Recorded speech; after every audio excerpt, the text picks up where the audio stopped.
Hello and welcome to Everything Sociology 24, your go-to channel for breaking down complex sociological theories and connecting them to real life.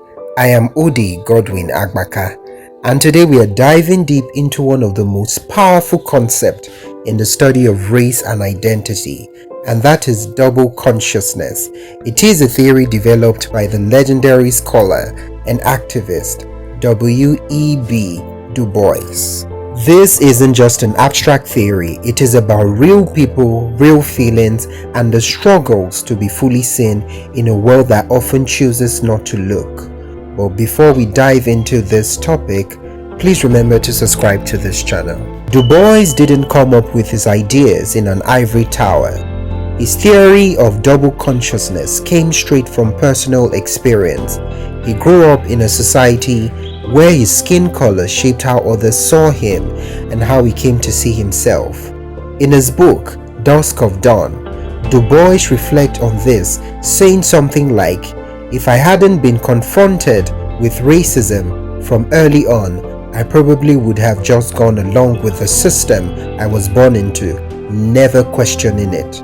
That statement actually hits hard. Think about it. How many of us start to see the cracks in society only when we are affected by them? How many? Du Bois introduces the theory of double consciousness in the first chapter of The Souls of Black Folk, published in 1903, where he describes what it feels like to be black in America. He talks about it as living with a kind of split identity, a psychological tension where you're constantly aware of how you see yourself and how the world sees you. But first, let's break it down with practical terms and examples. The veil itself is the invisible barrier between black and white life. Imagine walking into a store and immediately the security guard starts following you, not because of anything you did, but because of what they assume about you. That is the veil in action.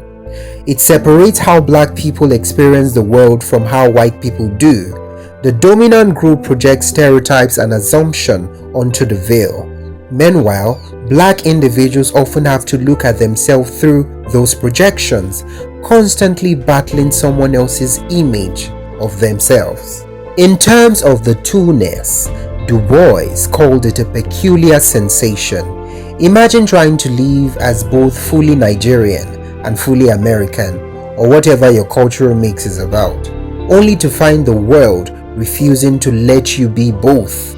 For Du Bois, it was being both black and American, two identities, two separate realities, often at odds. It's like being at a job interview where you know the suit and tie says professional, and the interviewer only sees black man and treats you with suspicion. That's the painful split Du Bois is talking about.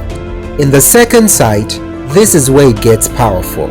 Because of this double vision, black people develop a kind of second sight. It is a deeper understanding of society. They see both how the world works for the dominant group and how it works against them. It is a powerful gift, but it's also empowering. If you've ever had to explain racism to someone who has never experienced it, you've used that second sight. Some critics, however, say double consciousness is just another way of talking about alienation, or that Du Bois never fully developed the idea beyond that first essay. But that's just not true. Du Bois may have outlined the theory in The Souls of Black Folks, but he kept exploring its implication in everything he wrote, from sociological studies to essays on colonialism and global racial struggles. Later in life, especially in Dusk of Dawn, Du Bois recognized that racialization isn't just an American issue. It is a global, worldwide issue itself, one that dehumanizes people across continents, from the USA to Africa to Asia. Du Bois once wrote, "I once thought this was only an American problem, but I learned that the majority of humanity has suffered this same inner spiritual slavery." Double consciousness still speaks to us today, whether it's a black student in a mostly white university or a Nigerian immigrant navigating Western culture, or any racialized person trying to hold on to their true selves in a world that keeps trying to define them, Du Bois gave language to that struggle.